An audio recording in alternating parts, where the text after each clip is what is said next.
Hey Zookeepers, it's one of the Kaiju Hollywood bad boys, Brandon, here to say, ooh, we got a hot one. We had on Rob Steinberg. You might know him from writer for Hard Times, Hard Drive, Palette Swap, Many Cool Things, filmmaker, writer, Good Time Boy? I don't know. It's a great episode. We're talking demonic toys. It's been too long since we've done some pure schlock. As always, if you like this podcast, tell a friend. Leave a review on one of the Apple, Spotify, whatever. If there's like a little thing where it's like 5 stars, give us 5. It helps us a lot. And as always, if you got anything that you want to tell us or email us about or have us read on air, you can email us at podzookipodcast@gmail.com. That's PODZOOKY podcast.com. Anyways, let's get to this real piece of shit. Bye. Render unto Ghidra what is Ghidra's. 10 to 1 he sees you through a beaker and a tweezers. Read the fine print and be like, what's the big deal? Spun wheels of steel since broke wheel, big wheel. Back when it was greasy as curl, now it's easy dread. Had a rhyme on how they used to tease him about his peasy head. Yes, y'all, to the beat. Have a ball. Okay, how was this art show? It was fun. Yeah, it was like, Was the art for Minions or by Minions? oh god, that would be great. Yeah. But no, it was all by human hands that I know of. For Minion features. Yes, they're trying to recreate what it means to be a minion, what it means to them. Did anybody just do the banana tape to the wall? There actually was, yes. Yeah, I figured It was pretty good. Because Yes. they love that word. Did Madonna buy it for $1 million? Ooh, I don't know. It was Did also you see very, Madonna there? No. Oh. Then So- again, I don't know what she looks like anymore. So this art was appropriated by Minions. From Yes. Minions. And it's Not also by- weird because it is kind of like there'd be just the abstraction of it, of just the yellow and the blue, and then it does just look like the Ukrainian flag. Yeah. That makes me think of Homer Simpson. Yeah, Marge Simpson too. Yeah. You think, are there any people who look like Minions? Just any alcoholics with jaundice? There actually probably were. Gotta look harder this time. Okay. Trying to look at people in the eyes, but you never know. Wasn't there anyone there in Minions cosplay? Even like There a actually casual was, yes. cosplay. Okay. I'm trying to Google what Some Madonna people had looks like right now. body paint on, or not body paint, just face You're paint. trying look to like Google one, what They did just Madonna look like Homer, looks though. right now. And that's what I typed.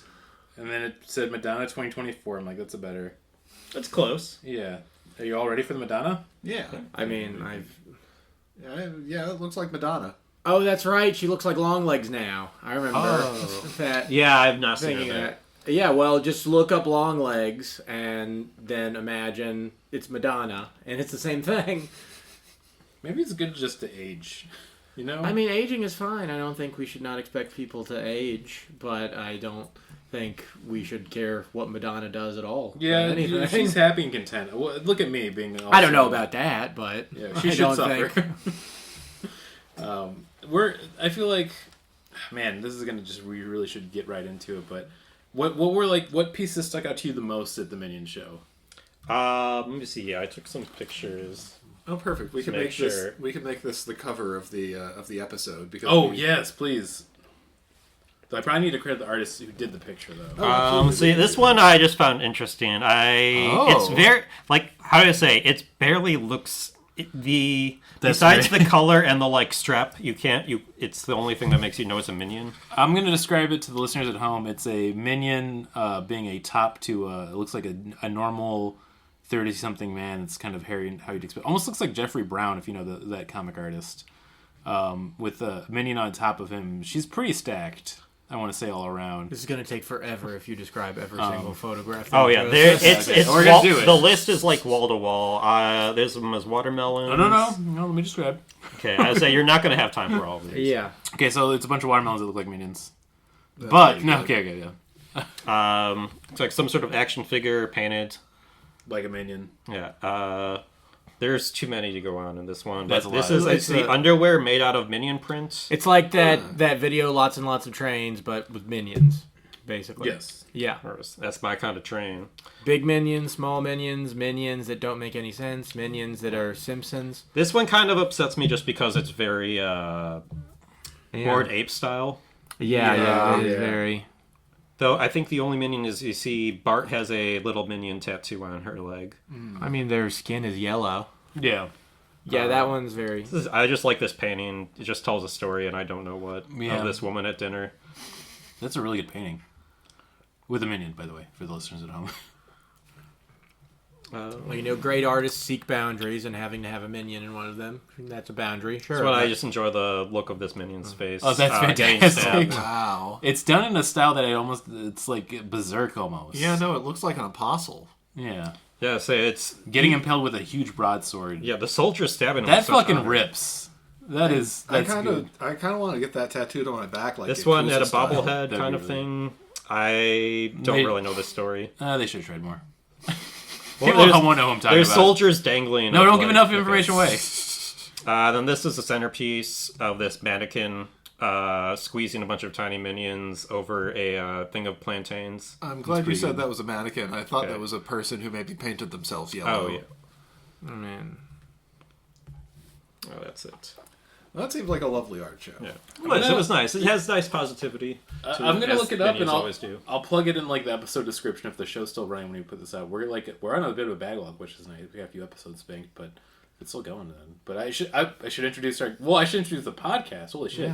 Sorry, there's a minion art show. We could not contain ourselves. I'm one of the Kaiju bad boys, Brandon Kirkman. I'm another one of you Kaiju Hollywood bad boys, Lucas Evanslip. I'm your third Hollywood kaiju bad boy, Martin Felshman. And that's right. This is Podzuki, the new art form, if you will. You all familiar with art form? Yeah. It's a magazine about art, but now it's Podzuki, and we talk about minion art. I thought you were talking about like art forms. Like, Art form. Okay. No, art I am form. familiar with art forms, but not art form if it's its own magazine. Yeah, it's his own magazine. I know color forms, those things with like the little vinyl patches that you would throw onto your cardboard background. I want to assume that Martin asking if he knows what art was for a second. Well, no, but going off that, I know what chloroform is. Is that an art form? I mean, it can be. How you use it, really. Oh, and I should introduce our wonderful guest, Rob Steinberg, local Chicago comedian, one of the writers and contributors for Palette Swap, which is, I think, how we kind of got linked up. But, going through the Instagram, we got a lot of common friends. You got an Aaron Klopfer. Oh yeah. Yeah, but also Aaron Klopfer, Aaron Klinger, and then Aaron Klopfer. All the errands. Yeah, that's it. Some of our clingers on, Yeah. if you will. People relying on the Podzuki bump to stay relevant. Very good, Luke. Very Okay, good. good. Right, I agree. Rob, tell us a little bit about yourself. I am mostly a filmmaker. I do a lot of film shows, just make films that I just feel like making, I guess. Yeah. Sometimes, I guess, if people pay me to, I will do that too. But all as long as I can just like have a camera and play with it and editing is where I want to do. Yeah, I think there's more and more a beautiful age for making your own films and doing your own little things with how everything's becoming an IP mush. I've complained about this too many times on the podcast and in real conversations with friends, so we'll not go down this route. Yeah, I mean, you can complain about IP stuff, but I only went to this show because it was Minions themed. That's true. So it was IP. And then I've been talking with Martin because I got back into Magic the Gathering, and I'm absolutely excied there's going to be SpongeBob Magic cards. There's no irony in this You statement. did get I'm into, really excited for this. into filmmaking specifically to do Harry Potter. Yeah. Your own thing. Right. I'm sorry. And if I remember correctly, it's because of the politics and nothing else for Harry Potter, which we all support. No, I don't go down that path. Trans rights. And so our movie today is Demonic Toys. Now, is this your selection? Did you pick this? No. It was me. Okay, this It was was me you. all along. Okay. Do you want to know why? I was thinking about full moon movies. We haven't done any full moon productions or movies for a while, and I saw this was a nice, crisp hour and a half. I'm like, ooh, baby. We can't do a long movie right now. I feel like I don't have the intention for me. But yeah, we're doing Demonic Toys. I feel like before I get into the actual movie, what's all of your histories with Full Moon Productions, if you're familiar with the franchise or the production series? I mean, I'm familiar with the Puppet Master movies. I'm familiar they exist. I've probably seen more of them than I realize, but yeah, I know they're a direct-to-video production company. You seem like a Puppet Master or a Ghost Ship. Yeah, well, I mean, most people who remember, Puppet Master, I think remember like the puppet designs probably more than they remember the toys at all. Like anybody who went to Suncoast, they had the Blade like action figures, which was pretty cool, or display figures. They weren't even like something you could play with. It was something like that your like older cousin's boyfriend would have in his like man cave room or whatever. This collectibles from stupid movies nobody watched, but Yeah, okay. I'm done talking. They've done with I'm trying to think. Castle Freak's another very notable one. Ginger Dead Man. I think that's the one I mostly know. Oh. Yeah, Ginger Dead Man. And Ginger Dead Man, that's Busey, right? There's an interesting one that when I was looking them up, I'd never heard of, but they did a ton of called Trancers. Doesn't ring a bell to me in any way or form, but there's like 5 of them. Now, do they have anything that's good? No. Because from what I know, that like, okay, Puppet Master's not great, but there's like, I don't know. I've seen a lot of them as a kid, but only because Svengoolie would show them all the time. Yeah. One I mostly remember is Head of the Family, and it's just like a family of mutants, and the main one is just a giant head. That's a big one. Evil Bong, of course, too. Oh, they did Evil Bong? They did Evil Bong. Okay, yeah, I guess I do know them. Yeah, The Dead Hate the Living. That's actually a pretty notable one. My only experience with them is I've seen Evil Bong and I've seen Ghost Ship, which is responsible for earlier in my life for making me not afraid of horror movies. Ghost Ship is these guys? Ghost Ship is okay. I've seen Ghost Ship. They're still around. They'll get a film out there every once in a while. Right, so. But it's just like it's not the people who started it. It's just kind of because Red Letter Media did a video on Full Moon like a year or two ago. Subspecies is another one. That one I do remember seeing as a kid.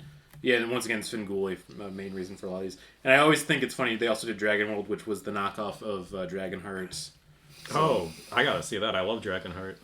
I haven't seen I am the last one! I haven't gone back to that movie since I saw it as a kid, so that would be fun to do. The CGI is just so weird. Now it's just a CGI Sean Connery dragon explaining dragon lore to you, and I can't remember anything about what exactly the dragon lore is, but he explains a lot of it. Well, what I remember about that movie that stands out for some reason is that the prince who dies in it, who needs to take half of the dragon heart to keep living, he dies by just running into a sharp stick. It's like how medieval houses, they would have logs and a sharpened log on the side of a house. He just runs into it and stabs himself in the heart.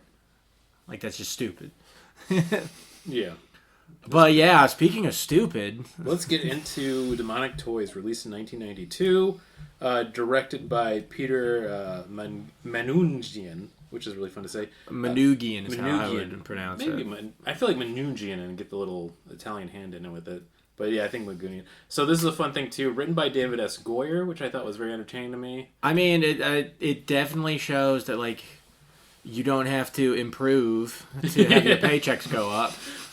Well, I was watching Demonic Toys and I was thinking about Batman v Superman: Dawn of Justice, and I'm like, yeah, this is the same guy who wrote it. Absolutely. Well, we'll get more into it, but I thought that maybe he didn't write for Lost, but because he's kind of like the same sort of bad writers who end up writing everything for the past 20 years, started Lost and stuff.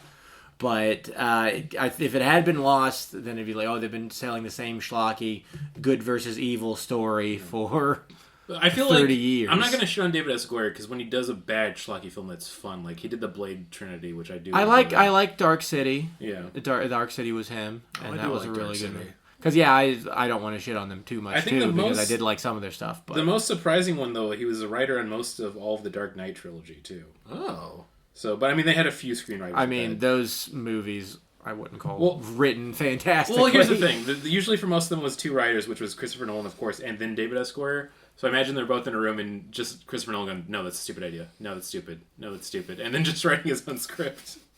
I mean, once again, I shouldn't shit on him too much. He's done some fun stuff. Did he write a lot of Full Moon stuff? Not that I can tell. He did a lot of schlock, though, up until getting more popular with the comic book movies like Nick Fury, Agent of S.H.I.E.L.D. in the 98. Oh, the Hasselhoff movie? The Hasselhoff. Oh, yeah. That's great. That was one they did for a Fox release, right?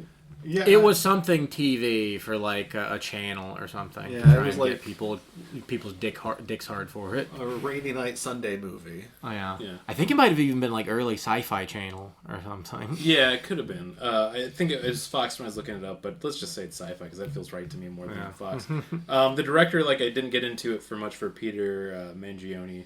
Mangione? I don't know. Manoogian. But was he one of the actors in the movie? Because I feel like he might have been the security guard. I think he shot a guy was not. a few months ago. Really? The security guard guy? No, a CEO or something. Oh, that's pretty cool. Luigi. Oh my god, it's Luigi Mangione. No, the reason I didn't get too much into his history is because he was more of a second unit director for a lot of Full Moon Productions. This is like one of the few things he's actually fully directed. He was the second unit on The Howling, which is a great Well, movie. Full Moon, I think their whole thing was, okay, we need to garner funding for our movies. We don't have anything, but we have a poster. Because I think that what they show for Demonic Toys on, like, if you watch it on YouTube, like, what would be the poster? Just the main toys. I think they had that poster, and then they're like, make this into a movie. So, like, that's why. I think, 100%. That's why the toys are so boring. Yeah, no, that's why it's literally those 4 toys and then no others. Yeah, there's a lot of things about that I just couldn't help but think about. Like, one is that they did not really have much personality between them, because only one of them talked. And then, yeah, like... And it just sounds like they hired a local comedian to just vamp about it. Like, they didn't think it through very hard. I mean, you're a filmmaker. Surely you have demonic toys. You could think of a better idea than a good spirit and evil spirit in an internal struggle. Yeah, I mean, it's also like, it's just a thing where there were like toys everywhere all over this place, but only like 4 of them could talk and stuff. Only 4 of them had anything to like actually do. Every other toy is like, well, this one moves its mouth a little bit, or this one like move its arm a little bit. Well, there was later on when they clearly were just like turning on all the toys that could turn on, or like holding them underneath where the camera could see and turning it and just shooting them. Clear, like, I think they had a production meeting and, like, we're out of money for any type of more puppetry or toy that we could do to make a unique one. But we still have a lot of squibs and explosives. So we gotta do something with all this. We spent too much money on Baby Oopsie Daisy. Okay, well, let's get to the story. Before we do, though, I hate to be a bad guest. Did you want to drink anything? Oh, yeah, sure. We got LaCroix, we got some... Yeah, that sounds good. I'll drink whatever. Nice. I'm going to grab LaCroix. You all vamp. You start getting into it. I'm sure. Yeah, I totally forgot what I was going to fucking say because you interrupted me. That's the plan. We were going to start, from the beginning. So the movie starts... Does it start right away with the 2 cops in the car? No, it starts with her explaining her dream to him. Right. Which, what I couldn't help but notice about that is that right after that, like they're having a conversation, she's like, don't you see it's obvious that I'm trying to tell you that I'm pregnant? And it's like, you're trying to tell him that you're pregnant by having a dream where 2 boys are playing a card game. In a room full of weird grandfather clocks. It's a pretty cool room, though. Yeah. Yeah, that for the production of it, I like the demon world that they did. That's a good old pamplemousse LaCroix, by the way. If you're afraid of grandfather clocks, this room is fucking horrifying. Yeah. It's just so weird because I can't help but think that this is like a script that David S. Goyer had and then just put demonic toys into it. Because the whole, like, we got these 2 kids, it's clearly supposed to be like a lost sort of Jacob versus the evil cloud sort of thing. You got a good kid and a bad kid fighting over souls, the soul of the world, whatever. And, like... oh yes, it's got all these heady ideas, and I'm gonna elevate this demonic toys past it, but they just feel like 2 different movies. Yeah.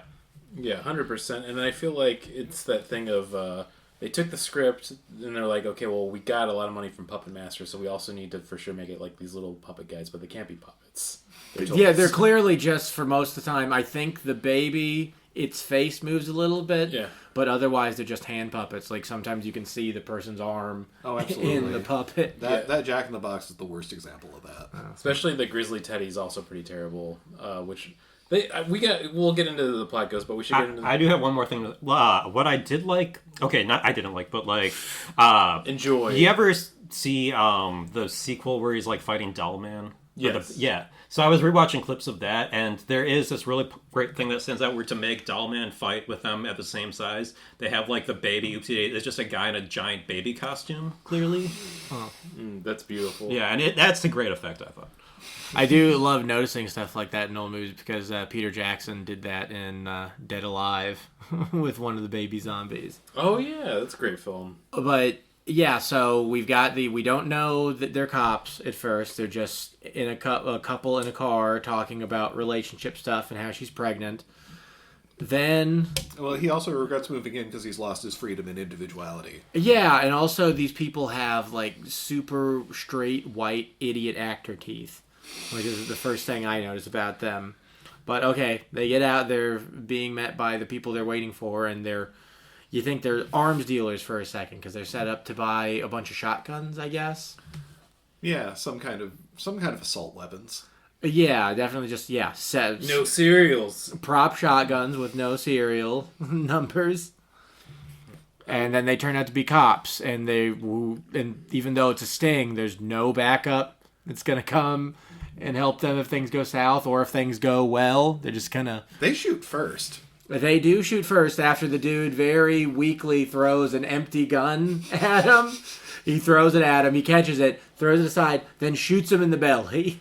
It is a wild scene, but also I could not get over the fact that when they do this, they decide to announce that, hey, we're cops, we're here to rescue, when both of them have guns in their hands. Still, like, literally, not even, like, drawn or on the side. They both have, one of them has a shotgun in his hand, the other has, like, a handgun, and they're like, hey, we're here to arrest you. I'm like, what did they think was going to happen? And also, the woman, does she have a name? Yes, Judith Gray. Yeah, I should get up for the actors, too, played by Tracy Scoggins. Mark Wayne, who's the delivery boy that comes later, by Bentley Mitchum. Just... What a beautiful, unknowable asshole is what I wrote down in my notes. He's such a greasy guy. Yeah, very, very greasy. Which one is he? He's the delivery from the chicken place. Okay. Well, it's so weird, like, we've got a couple of main characters, a couple of people who should be the main character. Yeah. Like, you got it set up with Cop Lady. Yeah. Okay, she's a main character. But then you get the chicken restaurant guy, and he seems like he's going to be your main character, but I mean, they're kind of, by the end of it, they really kind of are, but they're not, like, doing much at the same time. No, they are default main characters. Yeah, they both kind of, like, got final girl together, but, like, not where it's like, oh, we're cheering for them. It's like, yeah, I guess they made it this far, so. Yeah, we can talk about it when we get there. Yeah. Sorry, I'm trying to not. Yeah, Jeff Weston played Matt Cable, who's the boyfriend that gets killed right at the beginning. And then Lincoln, played by some guy named Michael Rosa, where he had nothing linked. So I'm like, this is probably it. And then his henchman that he has with him, who's played by Barry Lynch, I just wrote like a Busey light, basically. He's the one who's responsible for everything that goes down, right? Because it's his blood who gets exposed to. Well, we got to talk about this, because actually when I was watching it originally, I thought this was a setup by the police.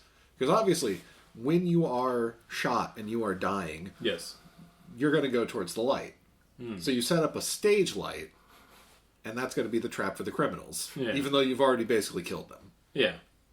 That would explain the stage light, too, because I was like, there's no way it's just a light they're putting right there. And sure enough, there was, where he's just like, okay, I'm going to die here. And then they slowly reveal, like, there's etchings in the ground there that are filtering into the, I guess... whatever slightly pentagram-esque symbol it is. Mm-hmm. Well, the baby doll draws the pentagram with a crayon, even though it's making chalk sound effects. That really pissed me off. I want to say that right now. There should be... You could have just gave the baby doll chalk and we know it's using chalk. It doesn't have to be crayon because we think it's baby. Baby's also like chalk. At what point in the movie did you guys realize that the entire movie was going to take place in this empty box depot? I think it was when they had the delivery guy calling in for the chicken, or the security guard calling in for the chicken. I'm like, oh, this is going to be a whole thing. Oh, you mean Charnecki? Charnecki. Yes, great Polish name. He's right about a lot of things. We'll get into that later, but as this is all concurrently happening, they get into the shootout. Her boyfriend gets killed right away after telling him he's pregnant. Because remember in the car, he's like, yeah, I'm ready to be a dad and live forever. Then he gets shot, he's dead. They're partners on the force and in life. And in bed. Yeah. But he's dead now. He's so. Dead. Yeah. So they get in a shootout. He dies. Both Lincoln and his henchman survive, but Hess gets shot. Well, it's funny. The henchman gets shot in the belly, and he's kind of just wandering around, like, "Oh, I wish somebody would help me." Like, you think he'd just be like, "Hey, cop lady, I give up. Just get me to a fucking hospital." Yeah, I kind of felt bad for that guy. Like he wasn't antagonizing them at all. And I thought for sure he was gonna die on the pentagram and revive the dolls, because it shows like when he falls down, the blood, they start moving. But then, I mean, because it's still kind of concurrent with the plot as it's going, the dolls come to life and they start biting him to death. I'm like, man, this guy's just having a real bad day. I also wrote down my notes for the type of dolls is that we have demonic toy that bites, demonic toy that bites, demonic toy that bites, demonic toy with lasers. Excuse me, you mean Baby Oopsie Daisy, Grizzly Teddy, Jack Attack, and Mr. Static? Yeah. I wrote down that they were the 4 archetypes. Oh, that's true. I liked that the Jack in the Joseph Box, Campbell at would least, they kind of tried to be a little creative because it was also a rattlesnake, because it had the rattle in its Yeah, which is tail. kind of fun. But I mean, yeah, aside from that, its teeth were too sharp. It looked just kind of like one of the killer clowns from outer space. Oh, Yeah. that's what it did look It really did look like Yeah. that. There's several times in this film that my thoughts exactly happen of like when they're actually in the same room with one of the demonic toys and they're coming out and they just push them aside. Which is like, there's like, yeah. That and also scenes where like the actors, like they're being bit by it, but they're clearly just holding it against themselves, like Bela Lugosi tangling with an octopus. It's really fun. So yeah, the Hess dies and revives the dolls at the same time. The delivery boy Mark Wayne is coming to drop off the chicken with a security guard. They have a conversation that I could only describe as creepy. So I like their relationship, though. The relationship, that's what I do want to talk. The relationship I do like. And I like that. It's like, yeah, you're working here all day, trying to get up there. People got all these crazy lives. I come here, I work a night shift, I get to drink a little bit and learn pornography. I'm like, you know what? He's onto something. He's a sleazeball conservative type dude, but he's like, at least he understands what he is. Yeah. I like that when he calls up the chicken place, he specifically asks for him. Yeah. Like, he has his favorite guy. He treats him kind of like a friend. I don't know if the guy is just like, look, I'm just doing this until I get some tips and then heading out. But, like, either way, this guy, like, really seems to shine to him. There needs to be something like that. Like, something like we've got the dude who works for the chicken restaurant, like, he wants something more out of life. Because he clearly hates his chicken job, even though, like, it's kind of like he's in control, though, right? Well, absolutely. He's an agent of chaos. Yeah. Yeah, he's able to just smoke while sitting in his kitchen, and his manager's all pissed off about it. And He's like, yeah, I don't think you should do that. He's like, fucking shut up and die. And he's Yeah, like, oh, you're like- so rude to me. yeah, he seems to get away with whatever the hell he wants there. Why not keep the job? There's something that I love about the grimy, gross fast food joint in an 80s horror film, or 90s horror film for the fact, where it just shows him, like, reaching his hand in the bucket of chicken to grab the chicken for his friend, and then putting it in and then just heading out. I just love that. For some reason. It's very poor schlock, I want to say, or very inefficient schlock, because he has the big chicken car. Yeah. It has a big plaster chicken on the back of it. And although the car does blow up by the end of it, it doesn't really blow up in an interesting way that takes advantage of the big paper mache chicken on the I back think in a of way it. it blows up realistically, and that feels disappointing for a movie like this. Well, it really was something like that. You don't so much want to see it blow up, so much you want to see it, like, jump something. Yeah, 100%. I mean, blowing up is still pretty impressive, like, for this movie that mostly is just, like, in a warehouse. But when it does finally blow up, it's not even, like, an impressive explosion. It just kind of catches fire. My thought was this, is they actually exploded the car, like, but they didn't realize that it was just going to catch fire and sit there, like, they didn't have the button. That's what a car looks like when it explodes. Like, they Super actually boring. shot the gas tank. The gas tank came out, and they actually just lit the fire and threw it at the car to see what would happen. I wouldn't put it past this movie. Yeah. Reminds me of, like, Pink Flamingos, where at the end they set the trailer on fire, and there's just, like, nice multiple shots of just watching this thing burn down. Because they're like, hey, we got one shot of it, it looks great. Enjoy We're just going to keep doing it. There's one thing we can say for sure about the people who made this movie is that none of them watched classic Star Trek.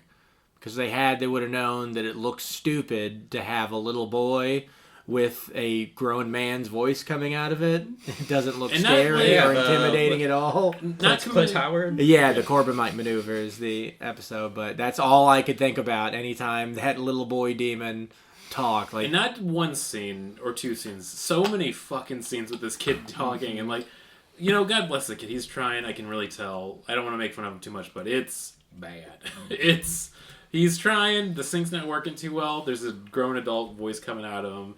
I think it does add some charm to the film overall, because, like, they're really committed to this. well, it's later on he turns into his adult form, and he's just an adult demon. It looks like a Buffy the Vampire Slayer character, but it looks better. But he even says, like, when he turns into his adult demon, he's like, much better. And I was like, yeah, that is kind of much better. It's a little hokey, but it's better than a little He's kid. also a stillborn baby ghost. Yes. Yeah. Well, we can just get into that. As Happy we go. 100th birthday coming up. Born in 1925. Oh, yeah. And it's 66 years of this, and this is... Holy shit, 44. Right, yeah, don't want to think about that, man. Yeah. the flashback about... Because, yeah, okay. Oh, that flashback is so I love that fucking flashback. good. Yeah. Is it the same actress as the woman in the flashback? Do we know that? Because I couldn't tell. Let me I see don't over think so. here. Oh, yeah.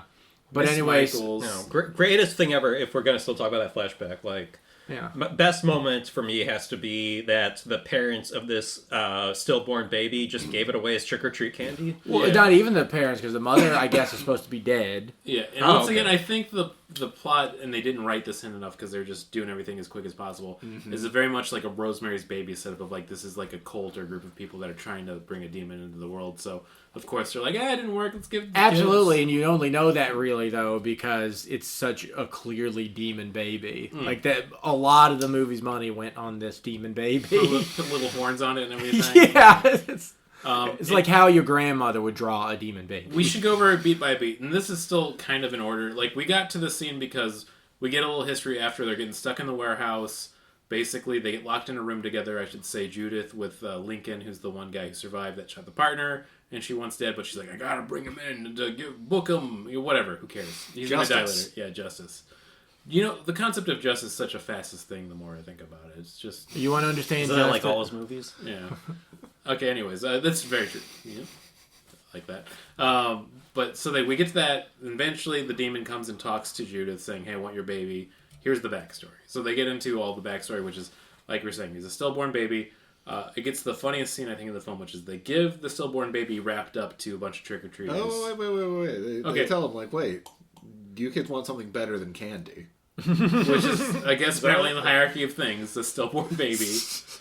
You take this, you find a place to plant it, you make sure it's watered well, and it'll grow into something great. And yeah, she gives them chores, which is every kid knows is way better than candy. And I thought we were gonna have like a thing like these kids were like a part of this weird cult or something, and like they were trick or treating to do it, but like they had no clue what was going on. No, they're just kids in the 20s who are like, yeah, no, we'll take a thing. And you know what? They're probably bored of shit. They're like, we can play with the fucking hoop and a stick, so let's go bury this. I'm thing. still just so much of this story is wasted energy. Like, okay, you've got like just the warehouse and stuff, but when you're not in the warehouse, it's this weird demonic. Okay, it's demonic toys, but the demon part is stupid. Yeah, the demon part is stupid. I do the alternate dimension that I guess he lives in between the warehouse and all that. I do like the set design for it. Was actually fun.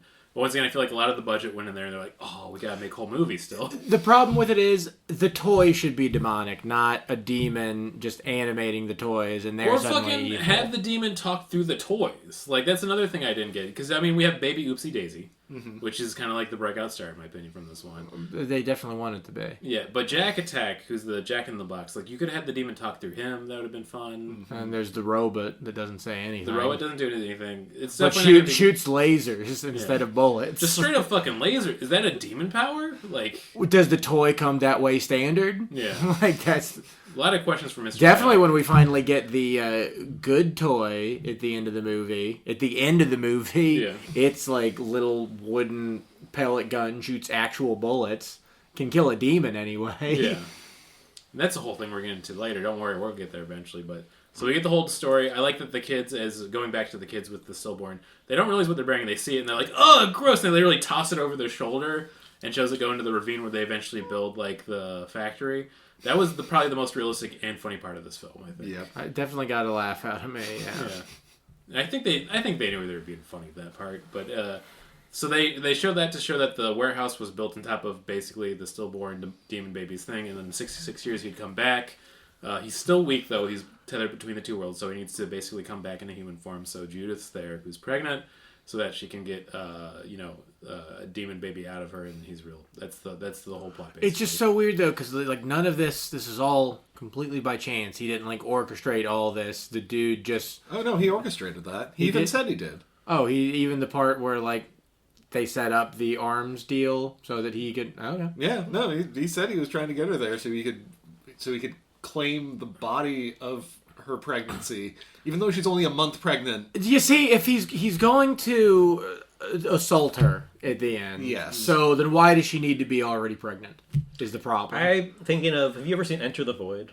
Yeah, I know that. I haven't seen it. I mean, I think it's. This is too much down, but I think it's supposed to be off like Tibetan Book of the Dead or something. But like, there's that whole thing where like when he's dead, he sees everybody having sex in the world and has to decide which vessel he's going to go into. Yeah. He's just looking for the best one. It's not Miss July. It's Judith. So we'll talk about Miss July in a little bit too.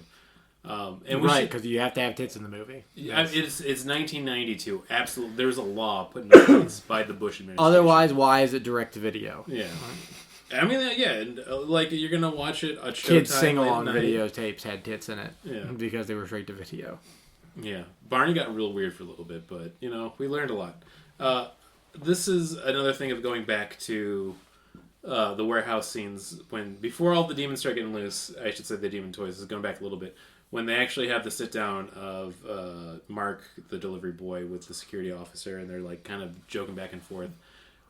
Another scene that really stuck out to me that's completely gross is that he hands him the traditional porno mag in a late 90s film. And he looks at it and it's like, nice. And it's Miss July. We see her naked. It is what it is.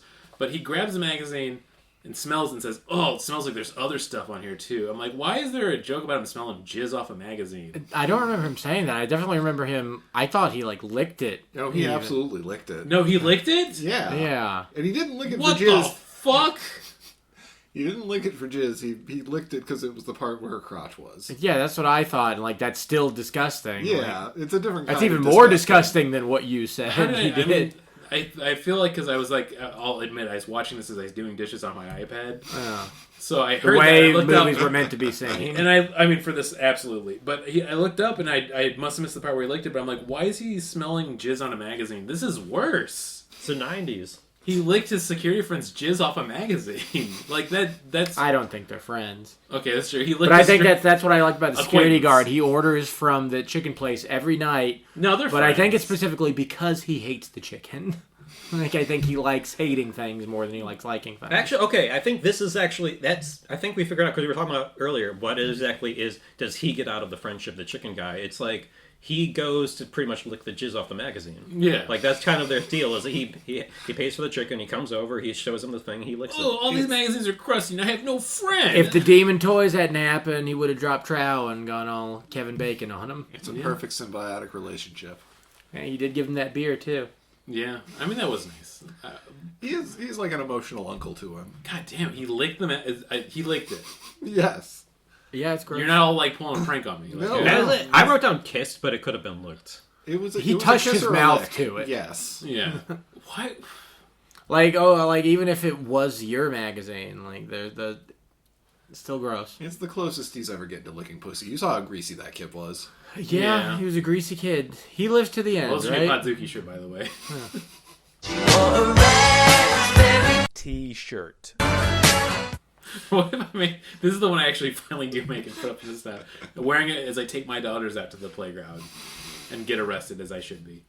I'm gonna make that T-shirt. No, I'm not going to. Oh, this is when homeless girl shows up. Yeah. Oh yeah, Anne. This is another weird curveball, which is like, I thought she was going to be an integral part to the story, and this is not giving away too much, but like, she's basically like, yeah, I've been hiding on the rafters for weeks, something weird's up, I've been seeing all these weird things, so we kind of get like a beat by beat for a character to like tell us why these things are going on. Well, this is why if you're a writer, you kind of just combine cop lady and homeless girl, Right. most likely, into the same character. But I thought she would at least last longer, but like, the transition as she arrives, they're stuck in the warehouse room together, now with the delivery boy, Judith, and then as well as Lincoln, the one bad guy. And they finally get released by the security guard, too. He goes back to call for help. Yeah, they just got locked into a room just Yeah. because the door locked itself, right? Security, yeah, and then the security guard goes out there and instantly gets murked by all the demonic toys. Oh, he gets killed so disrespectfully. Yeah, very disrespectfully. Oopsie Baby grabs the gun and shoots him after saying a bunch of funny things, which we all love. Super hilarious things. Yeah. They're biting him. Oopsie Baby stabs him in the dick. Stabs him, yeah, really above and beyond. Like, he is clearly dead by the time they're doing half the things that are doing to his body. Mark sees it all, so he's like, there's demon toys, this is not good. And then this is basically where we get all the backstory from Anne of like, yeah, it's been weird here all week, there's all these things going on. I thought it was going to be like, we have more time with Anne as a character, but they basically have this idea of, okay, we need to get out of this room, and we need to go get a phone call so that we can get back up to get out of here with these demon toys. Yeah, she's like just there to give exposition and Yeah. to be another person to die. And like how quick it is, they go through the fence, her and Mark, They get attacked by the toys. They give her exposition too, where she's a victim of home abuse. Yeah, domestic abuse, saying that her dad was using her for batting practice, which that's super dark. Mm-hmm. I mean, once again, if you take this movie seriously for how they write the characters, we have one guy licking semen off a magazine letter saying, "My dad beats me with a bat." He's licking the magazine because of the woman. It's not because there's semen on there. There's probably semen on there, but that's incidental to the licking. I think a chicken and egg situation. He should know better, is the point. But yeah, we have these characters all together. They get this, and they basically both of them go through the vents to get there. They get attacked by the toys. Eventually, I like that Mark just hits one of them away, which is exactly how Bill would go. They get into the room, and then she just gets stabbed to death right away by baby Oopsie Daisy. I'm like, this is too fast. Yeah, what is the hilarious thing they say? Something about bullseye or something? Because the baby gets him in the eye. Yeah. It's her in the eye. Yeah, real first draft Freddy Krueger one-liners. Well, yeah. I imagine that they had to crank a lot of these out. Like, he probably wrote several Full Moon or something. Yeah, I'm gonna look at David S. Goyer's. They couldn't pop out gold like that day of. It had to have been hours in the studio. It's like baking. You had to let it sit overnight just to rise. I'm looking right now for what he was writing at the time. Damn, David S. Goyer, you've written too much, I dare say. Let's see. Demonic Toys, Kickboxer 2, all at the same time. Let's see. Arcade. He did Arcade? That movie sucks too. Which is a Full Moon Entertainment production. The Puppet Masters. Oh, but that's the one that's the... Okay, this is not the Puppet Master movies. This is the one where it's the mind control aliens that come to... 1994, The Crow City of Angels he wrote. Wait, so it's a movie that's just incidentally called Puppet Masters? The Puppet Masters, yeah. Oh, okay. As a kid, it really did upset me too, because I wanted to watch The Puppet Master. Because I like the puppets doing their thing. And it's like, I don't want to watch a movie about aliens. I know we talked about Full Moon earlier, but all of like Full Moon stuff I knew through like its products. I know I talked about the toys, but I remember like... I guess I must have watched at least one Full Moon VHS because I remember seeing the commercials before movies for like all of their toys and stuff. Once he started getting that big money from Blade in '98, he was out of there. He's done Full Moon. So good for him. He figured out how to get out. Yeah, they employed him for about looks like 3 to 4 movies altogether. So damn. Still, I mean, it's pretty good. Getting back to the when plot, you can't get a job with Roger Corman. Yeah. Too highbrow for you. So yeah, they get there. The phone, of course, is dead. They can't do anything about it. They're stuck there because the toys already got rid of it. As this is all going on, the demon's getting stronger, as he tells us, because the more deaths he gets, the more his powers become, I guess, more in the real world or whatever. Which is a series of different things. Which is we have, of course, Mark goes off and sees visions of these girls on bicycles, says it's not real. One of the girls come back and then turns into Miss July. So that we can have more naked women in the movie because it's 1992 and it's a horror film direct-to-video. I appreciated it. I mean, there's not enough of what you would get like out of a movie like this in this movie. Yeah, I feel like with how the film is, I'm like, I'm not going to complain for everything. Because I kind of thought the tits in the magazine was going to be all the tits this movie had. And in a way, it kind of was, but just better fidelity. Yeah. And they were good boobs too. I thought he was gonna get distracted by it, but even he's like, "Nah, this probably isn't a good idea." So he runs off, and then at this point, Lincoln, who is the one remaining bad guy henchman, has become possessed by the demon to kill Judith. She finally shoots him because she should have shot him earlier, but whatever. It's how the movie's going. Lincoln's the boyfriend. No, he's the main antagonist. Arms. The one that just laughs a lot. I guess the clown laughs even more, but yeah. Well, both of them like to laugh. Because the dead boyfriend, comes back as at first he's a ghost, but then he actually is carrying her. So then I don't know if he's supposed to be the corpse. It's a little opaque with that too. Yeah, I think they might not have done a good job on this movie. No, a lot of things going on that are unclear. Yeah. And for some reason, of all of the toys, Jack Attack gets smashed. He's done for the movie. But for some reason, they kill Grizzly Teddy, and he comes back as a giant demon, Grizzly Bear now. Well, I do love Jack Attack, where it's just screaming constantly. Yeah, it's just, really yeah. And then crushing it, screaming even more, and then finally it's done. I'm like, thank God. Well, even when a better movie, when they shoot the toys, they blow up, but they clearly, I don't know if they didn't blow up the way they wanted it to, because it doesn't look like an explosion. They just kind of pop and then fall over. There's no impact behind it. I think they also didn't play their cards well because, once again, it's not a well-written film of, like, we still have some more time left. So here's a bunch of just random toys now that they explode because they're all becoming possessed as they do it. At this point, I should say, for the film, we were down just to Judith and Mark. Everybody else has been killed off, as you would expect. They finally get to the point where the demon's like, okay, I need to take you and put the demon baby in you. They get separated because Mark's getting chased by the demon grizzly bear now that's giant. And this is like multiple scenes that are all doing the same thing that's so stupid of like, she's in like the demon zone and she's talking to this other kid that shows up that we find out later is her unborn child, apparently went to hell to become a soldier to fight. Oh, I didn't know the hell part. Yeah. I didn't hear. Hell. I think He said he went to hell to become a soldier. I just heard him say that he became a tin soldier so that he could help out because he didn't want to be born evil. Yeah. But Hey, relatable. for one thing, the tin soldier is stop motion, I think. So it's probably the most work that went into this movie. Yeah. But also just things with like, it's the last 25 minutes of the movie when the good guy shows up. So it's just, like it's like poorly written and poorly done. There's so much. There's no like ingenuity done. Like people who would work with Roger Corman, they were like, oh well, we can't do this, so let's do this other thing that's actually kind of cool and a creative way of doing something. And this one definitely. I mean, I'm thankful for the tin soldier because basically. Mark has gotten separated, and the demon's like, well, I'm going to assault you now. I'm like, movie, don't do this, please. So, right when I'm afraid that it's going to go Evil Dead, maybe is the best way to put it, the tin soldier shows up and shoots the demon, and he's like, oh, fuck, that's a bullet!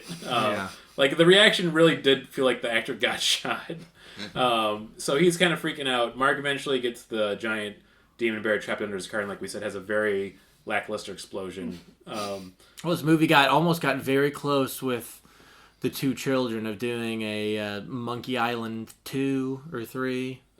Yeah, where it just turns out they were little kids just having a laugh. I did love that pretty much the climactic battle was two 10-year-olds like slapping each other. Yeah. Probably, and I feel like they just told them like, hey, just tussle around a little bit, and the kids got into it. So good for them. Hopefully they didn't get injured or anything. Eventually, though, like, he pulls out, like, a motherfucking sword and stabs the demon. And I thought it was going to be, like, Mark shows up with a shotgun and saves the day. But, like, he just gets stabbed and he's like, oh, shit, sword! And then dissolves. And then, basically, that's, well, kind of the end of the film. Mark shows up at the last second. And then Judith's like, well, I guess it's over. And Mark's like, yeah, I guess it is. And then the tin boy, or I should say the unborn child, goes back into the tin soldier, does a little wave and goes off into the dark. And that's the end of the film. That's it.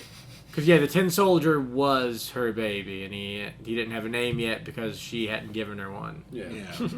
Again, like, I think he had some script that he wrote in college about, like, good and evil, and he's like, I'll just put the demonic toy stuff in here. Yeah. Yeah. The bad guy's a demon, demonic toys. Perfect. It's going to be good symbolism because the kids are going to be playing war. Oh, shit. Yeah. The way I saw it was that... it's like, imagine you're about to be a parent, like this woman was, and then you just see the shittiest, most annoying kid possible playing with his toys, and now you hear the worst idea possible. What if my kid is going to be that? Yeah, that's the movie. I mean, demonic toy. I feel like we should just get to the ratings here. So, I feel like I wanted to pull it up here because the 5th Puppet Master movie. I gotta say about this movie though, I've seen a lot of like disgusting cinema. I feel like this made me cringe and feel grossed out more than any movie I've seen in recent memory. Like, you guys know that I like shit like Solo and stuff, but this made me go like... What caused that? Just the lack of... I think it's just that everything was so cheap, and then it would be like squashing sound effects. And I think was just everything so cynical in this. Like, nobody's doing it for the love of it. They're just like, well, we got enough money to make the movie, and we're all being paid to make the movie, so let's make the movie. Well, we'll get it out in the minimum bit of effort possible. Like, whereas when, like, fucking a Trauma, when they make a movie for nothing, they're doing all sorts of fun stuff. Yeah, they're getting, I feel like you said with the Corman thing, they're at least getting ingenuitive, or I can't say word. Innovative. Innovative. I heard somebody say it that way once, and like, that's kind of a Innovative. jerky way to say it. I can't wait to say it. It's a that real way. like drill from Kids in the Hall way to say it. Yeah. I feel like I wanted to pull it up with the fifth title of the Puppet Master film, which was Puppet Master 5: The Final Chapter. Well, the Puppet Master has a crossover with Demonic Toys, They do, doesn't it? Yeah. But I want to say out of 1 out of 5 Puppet Master 5: The Final Chapters. That's how we'll rate this. So they're also watching Puppet Master in the movie. They yeah, are watching yeah. one of the Puppet Masters on a black and white TV, while he also listens to music and one of the million of things he has going on. He's what do you call that? Like He's multitasking. yeah, or like stimulating maxing Yes, or whatever. yes. Oh, we call it stim where maxing. stim maxing. Yeah, where you have You're a a bunch n- of screens. You're a night. Charnetsky would have loved TikTok. Yeah, you're a night security guard. You got to be watching TV. You're a mortician. You got to be eating a sandwich. It's playing just the way Subway these things Surfer. work. Yeah. I'll kick off the reviews. This is I feel like a very exactly 2 out of 5 Puppet Master 5: The Final Chapters of it's not good. It's above a 1, but man, what a waste of time it felt like, especially because I did keep thinking like, man, I know Full Moon Productions can make fun films. This is just like, I think we all said this was a few ideas cobbled together. They had the success of Puppet Master just like a year or two ago, and they're like, we're going to throw that in here. It feels a real badly cobbled together film for sure. I think the twos are there because I kind of enjoyed some of the scenes here and there with like Mark and the security guard. I don't know why, it's just kind of fun. But then finding out he licked the magazine took it down from a 3 to a 2 for sure. It's going to be a 3 out of 5. And then also seeing a nice set of boobs, it's like, you know what? I'm a red-blooded American. I can't deny certain things. I'm sorry. I'm sorry for everything we've done, but that's where I'm at. 2 out of 5. Yeah. Puppet Master 5: The Final Chapter.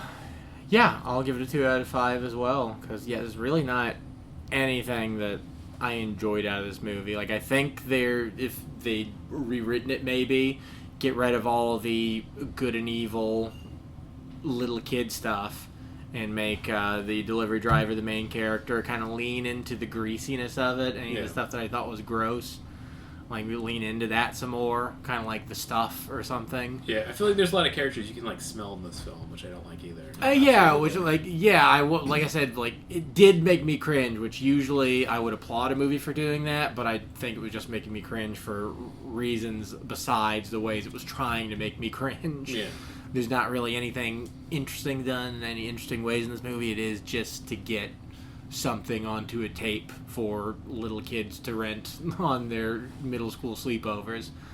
So yeah, 2 out of 5. You'd be better off watching one of the first couple of Puppet Masters, probably.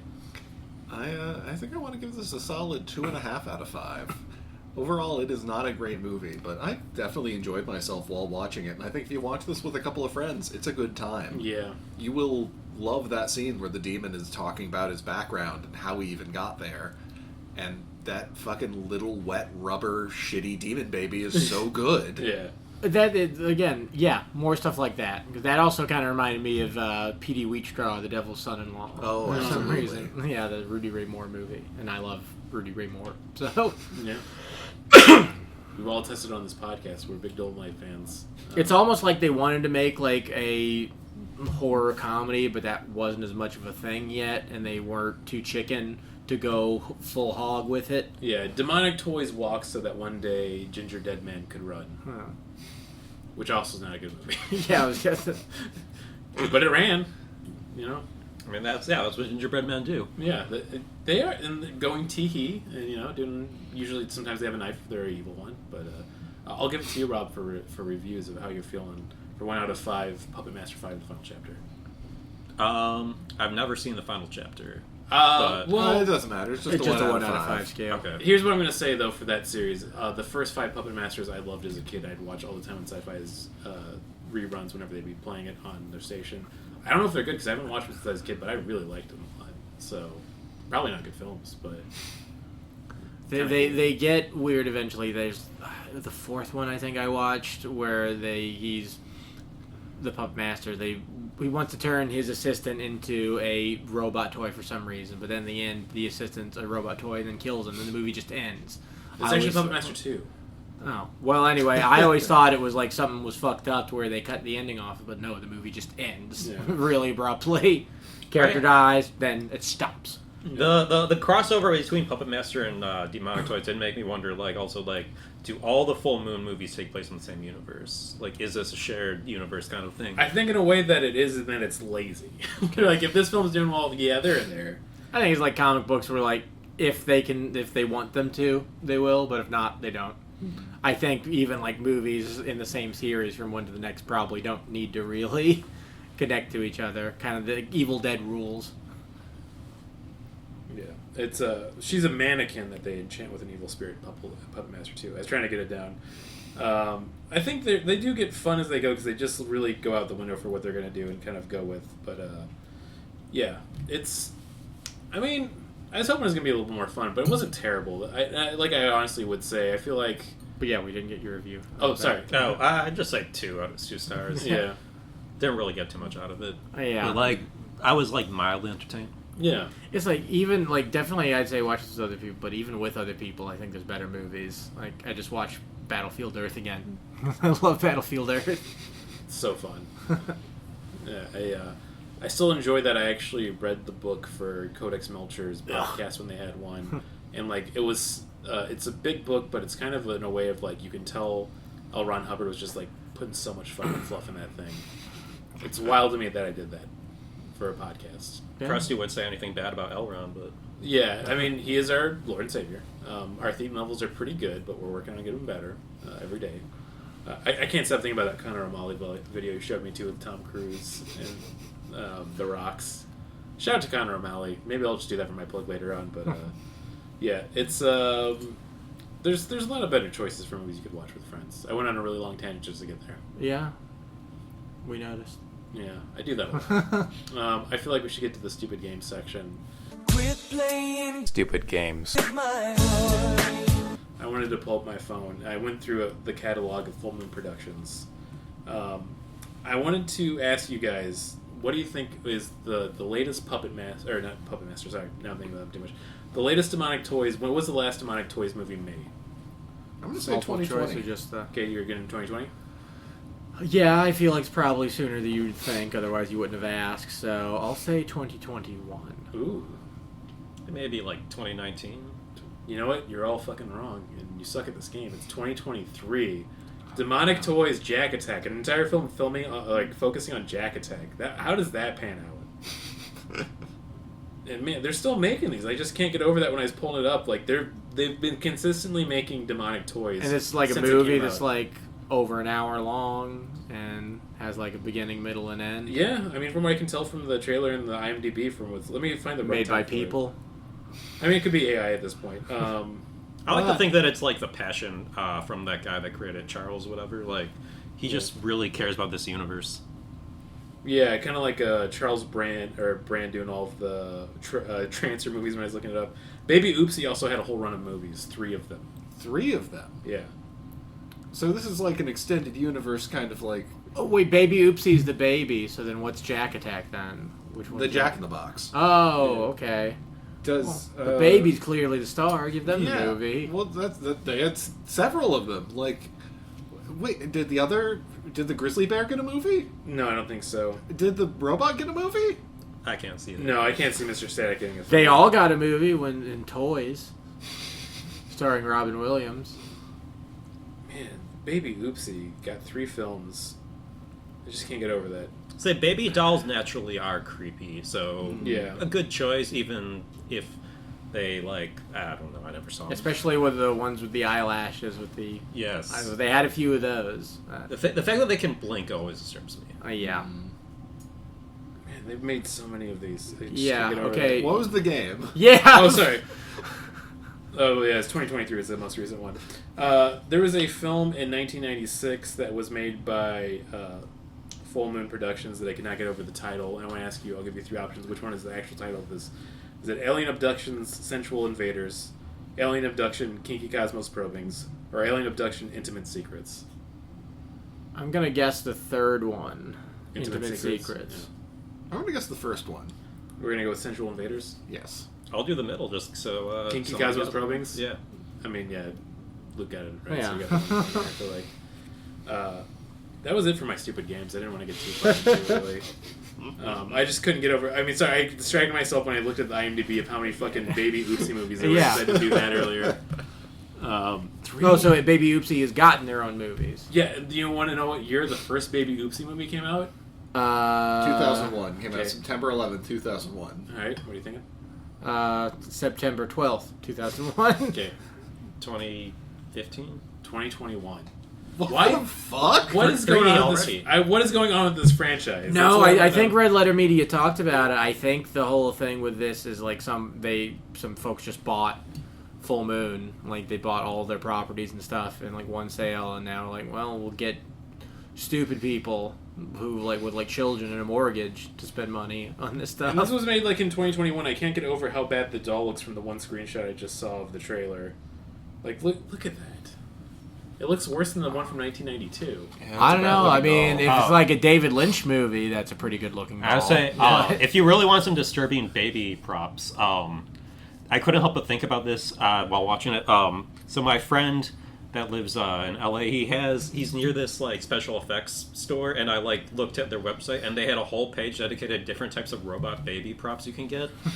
And you can get, they're all so disturbing, especially you can get premature ones. The little girls on tricycles with gas masks made me think of the dolls from Barbarella, Oh yeah. from the beginning of Barbarella and the ice flume. I don't know why they made me think of that, because they don't have the gas mask or anything, but I think as you're sitting there, like, man, what would it be like to watch a fun movie right now? yeah, probably. It's at least a sexier movie. Yeah. Oh, Mr. July. I feel like we should get to the good old recommendations and plug section.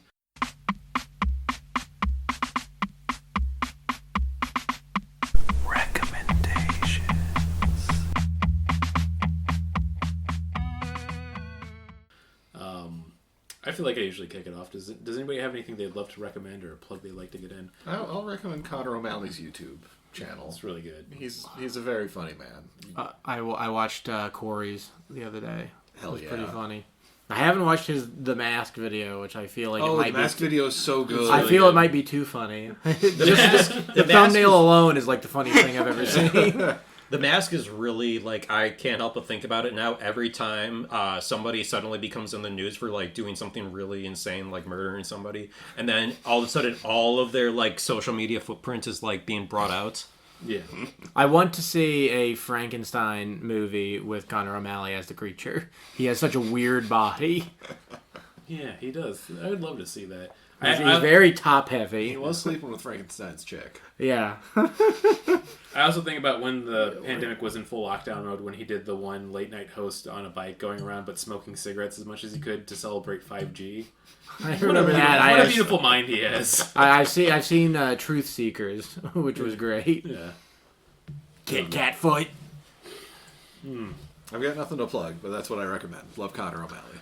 I'll plug cartoons from your youth, I guess. I don't know. I watched through the first season of Freakazoid that I got Still on is. DVD that was really good. It's kind of like I don't know how much you'd like it if you didn't either watch it as a kid or like classic genre cinema, which is really much more of a parody of than it is superhero stuff. Yeah.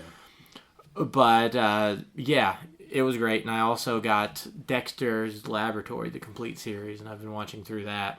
And that show really holds up. It's interesting. They have the Justice Friends, which is a good parody, but it's it's all like Marvel characters, but like 20 years before they would become the biggest properties in the country. But yeah, watch Dexter's Lab. Watch anything by Gendy Tartakovsky. He's good at whatever he does. He's a Even good the Hotel animator. Transylvania films are kind of fun. probably. Yeah. Curious what that new movie's going to be like, if it ever gets released. Oh, I didn't know they were doing another. He did an R-rated animated comedy that's like finished, but now like Warner Brothers is doing that thing where they're like, we don't know if we're gonna release it. Or Well, not. he did that whole Popeye movie that was. No, I think he only made an animation test for that. They had the whole thing done. I don't know about the entire thing being animated, but there's a full length animatic for it. Man. Because it's not just the animation test. That's the only part that was fully animated, but there's a full length animatic, and it's a good movie from beginning, middle, to end. I mean, hearing Jindy did like a rated R comedy film, I feel like Warner Brothers might be like, we can't release it, it's too horny. Like, it's gonna make society revolt because of how horny everyone gets from watching it. That man did love his thick moms. Yeah. Oh yeah, I was trying to think of what exactly the kind of humor it would be. Because like Probably I really the just moms. hoped it wasn't just Sausage Party again. Yeah. Oh no, I have far more faith in Gendy than Sausage Can Party. we talk about this real quick? Did any of you feel the same way with me when Sausage Party came out? You had a few friends that were talking about how it's so funny, and you're like, this film? Like, this one. Like, I remember I put it on with Barbara, and we stopped like 15 minutes, and like, this is not a funny film. This is not a good film. Like, I feel like it's going insane when that came out. I didn't know anybody who watched it. I could definitely tell it was going to be bad when it came out. It's Illumination, right? It's the same studio that did the Minions. I think it is. Yeah, but I was already against their stuff. And I like Seth Rogen, but like, there's a thing where you can just tell, like, okay, this was just like a. Well, I'm somebody who's always been a fan of animation, so I always hated that whole we're like, let's do an animated movie and let's get celebrities. Let's blow all the money on getting celebrities to voice the characters when you could spend a lot less. Get actual voice actors to voice the characters. And I don't know. I guess I can understand where like somebody will go see a movie just because fucking Seth Rogen's a voice in it, but also I don't think they will.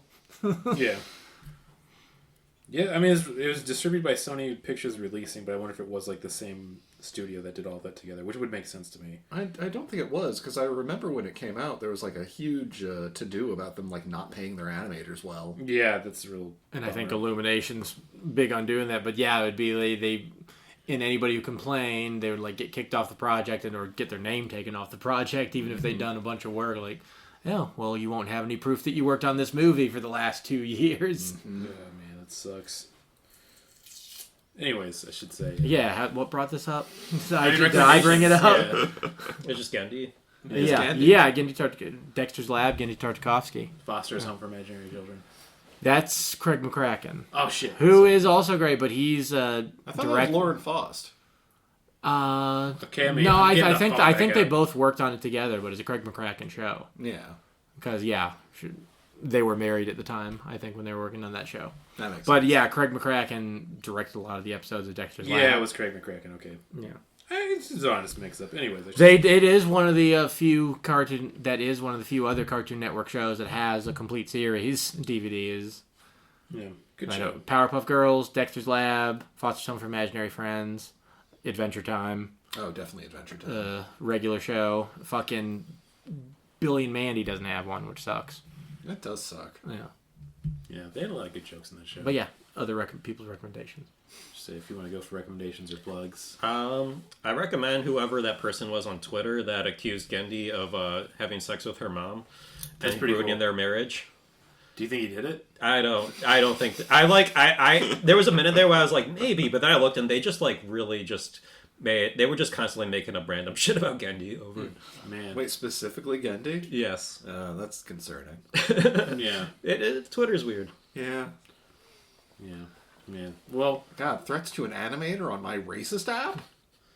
I mean, that doesn't seem right. That should be... actually, it does. Oh, no. I'm going to get, for my recommendations, I had a phenomenon happen. As you all know, I love talking about tokusatsu and Kamen Rider specifically, especially turning on Pluto TV and watching good old tokusatsu. I turned on my television one day. They got rid of the tokusatsu channel. It's still on YouTube and still out there, so don't worry. You can watch other places. It's on Tubi. I wasn't worried. Okay, that's good. Thank you. But I turn on the station. They replace it with classic Doctor Who. I'm here to plug classic Doctor Who. That shit rips, man. It's just like comfort food for the things I enjoy of like specifically that time frame of like sci-fi from the 70s and 90s on like a low budget from like a long running show where somebody that's just like, we have an idea and we're going to do our best to make it and really have a fun imaginative time with it. But man, our budget's like $5. And there's something I always love about those shows specifically, like your classic Ultramans, of course, going back to once again, all of the Kamen Rider shows from that time frame. But even just like for American side stuff of like, of course, the Star Treks and all that. Well, basically everything we've been talking about. That also with Dexter's Lab, I noticed there's plenty of stuff of where they're cutting corners and stuff is being very practical and economical with their animation, but it never looks cheap. Yeah. But specifically, I never watched any of like the classic like Fourth Doctor episodes with Tom Baker playing the role. That guy's charming, man. I get it completely why he's a classic because like I'm just watching like this guy's fun, having a good time. I watched all the Genesis of the Daleks episodes and it was pretty good. Anyways, I know as always for plugs, second Wednesday of the month at Lincoln Lodge at 7 p.m. Thirst for Adventure, the D&D one-shot show I help run with Hobart and a few other friends. It's a good time. You should come out to it. It's great. That's all I got to say. Yeah. Sweet. All right, should we do our new sign-off? I think we should do our new sign-off. Okay, ready? 3, 2, 1. Podzuki. See, the thing is, if we have, sometimes the guests will try to put their hands in. If they do, we hit it away. No, But I just I want to don't let think you we know. do. But I didn't want to ruin your thing. Yeah, No, I think we've only done it once. It's like, I got to know y'all better before I can just... Yeah, start touching. Or licking magazines. Okay.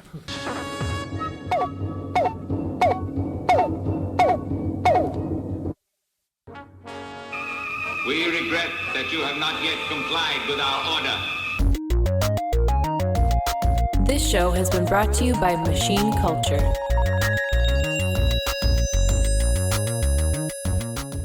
The words get stuck in my throat.